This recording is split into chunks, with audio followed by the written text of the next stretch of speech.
Family star, sorry the family star.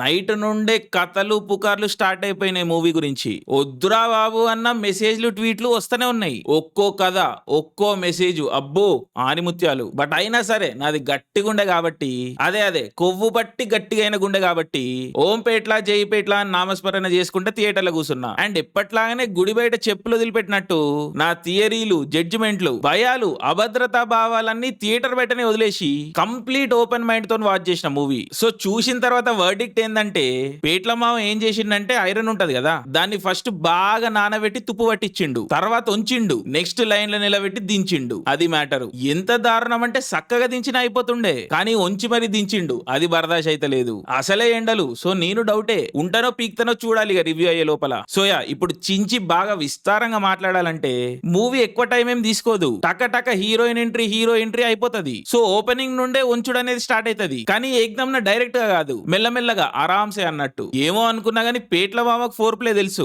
ఆటగాడే. But to be fair story decent గానే start అవుతుంది. Hero character proper గా establish అవుతుంది. విజయ్ బాగున్నాడు, బాగా చేసిండు. మృణల్ కి కొంచెం మిస్టరీ యాంగిల్ ఉంటది. సో ఒక ఫ్లో లో పోతున్న విజయ్ లైఫ్ లోకి తను ఒక టెనెంట్ లాగా వస్తుంది. అక్కడ నుండి క్యూట్నెస్, తర్వాత డిస్టర్బెన్సెస్, అట్లా పోతుంది ఇంకా కథ. ఫస్ట్ హాఫ్ లో హీరో హీరోయిన్ క్యూట్ ఉన్నారు, కెమిస్ట్రీ పండింది. సో అట్లా టైం పాస్ వెళ్ళిపోతుంది ఫస్ట్ హాఫ్. కామెడీ ఇంకా మీ టేస్ట్ ని బట్టి ఉంటది. బట్ జనాలు అయితే నవ్వుతున్నారు థియేటర్ లో. బట్ నాకు బిగ్గెస్ట్ సర్ప్రైజ్ ఏంటంటే, కథలో పేట్ల మామ 2 పాయింట్లు పట్టిండు. అవి జెన్యున్లీ మంచి పాయింట్లు. ఫస్ట్ ఏంటంటే, నేను నా పాత రివ్యూస్ లో చాలా సార్లు చెప్పిన, మిడిల్ క్లాస్ రంగానే స్టీల్ గ్లాసులు, మాసిపోయిన గోడలు, ఏడుపులు, కష్టాలు అని చూపిస్తా ఉంటారు. కానీ అది చాలా మందికి సరిగా కమ్యూనికేట్ అవ్వలేదు. సో విషయం ఏంటంటే, ఇప్పుడు చెప్పినవన్నీ పరిస్థితులు. మన సినిమాల్లో జనరల్ గా ఈ పరిస్థితులే కనిపిస్తా ఉంటాయి. కానీ ఆ పరిస్థితుల్లో ఉంటూ వాటితో డీల్ చేసే మనిషి కనిపించాడు. అంటే మిడిల్ క్లాస్ తోటి సిచ్యువేషన్ కనిపిస్తుంది, కానీ ఆ మనిషి అనేటోడు కనిపించాడు. ఆడి పాయింట్ ఆఫ్ వ్యూ ఏంటి, ఆస్పిరేషన్స్ ఏంటి, మైండ్ సెట్ ఏంటి, ఇవి ఎక్స్ప్లోర్ అవ్వవు. కానీ ఫ్యామిలీ స్టార్ లో ఎగ్జాక్ట్లీ ఈ విషయాలనే ఎక్స్ప్లోర్ చేయాలని అటెంప్ట్ అయితే ఇచ్చిండ్రు. ట్రూలీ వండర్ఫుల్ అది. అండ్ సెకండ్ పాయింట్ వచ్చేసి,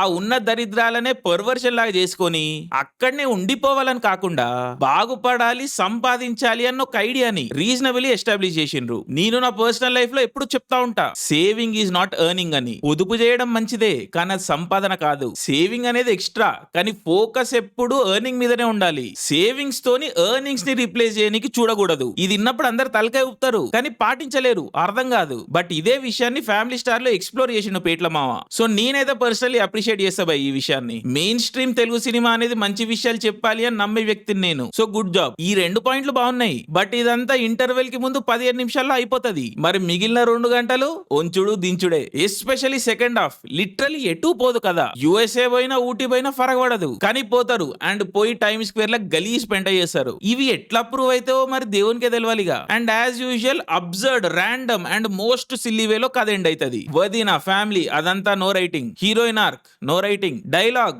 no writing, comedy no writing, drama no writing, screenplay no writing, and Govardhan some writing. 0 + 0 + 0 + 0 + 0 + 0 + 0.25. Exactly 0 కాదు, బట్ 0 కి దగ్గరనే ఉంది కదా. So almost 0నే. అండ్ ఇక్కడ మనం పేట్ల మామ గురించి స్పెషల్ గా మాట్లాడుకోవాలి. ఆయన వ్యక్తిగతంగా చాలా మంచివారు కావచ్చు, నేను కాదంటలేను. కానీ ఆయన చాలా ప్రాబ్లమాటిక్ ఎలిమెంట్స్ ప్రతి మూవీలో పెడతా ఉంటారు. మరి వాటి గురించి ఆయనకు ఫీడ్బ్యాక్ వెళ్తలేదో ఏంటో నాకు తెలియదు. కానీ ఆయన తీసేవన్నీ ఫ్యామిలీ సినిమాలే కదా. ఉచ్చపోయడం ఎంత గలీజ్ ఉంది చెప్పనీకే. మరి చూడనీకి ఇంకెంత గలీజ్ ఉండాలి. సరే అది పాత సినిమా, కానీ ఈ సినిమాలో కూడా domestic violence, abuse, character assassination లాంటివి ఉన్నాయి. ఇవి సొసైటీలో కూడా ఉంటాయి, నేను కాదంటలేను. కానీ వీటిని క్యూట్ గా చూపియొద్దు కదా, అది నేను అనేది. బట్ ఎనీవేస్, నేను లుచ్చగాడిని. నా ఫీడ్బ్యాక్ ఆయన దాకేం వెళ్తుంది లేండి. 3 రోజులు మూసిలో మునుగొచ్చి బాగుపడి అప్పుడు వచ్చి చెప్తే వెళ్ళొచ్చేమో. ట్రై చేద్దాం, అటెంప్ట్ ఇద్దాం. But ya, Vijay and Dil Raju గారు ఈ లైన్ ని ఓకే చేయడం కరెక్టే. పొటెన్షియల్ ఉంది ప్లాట్ లో, బట్ అగైన్ సరిగ్గా రాసి తీయలేదు. సో అదే ఇంకా ఫ్యామిలీ స్టార్ సాడ్ స్టార్ అయిండు.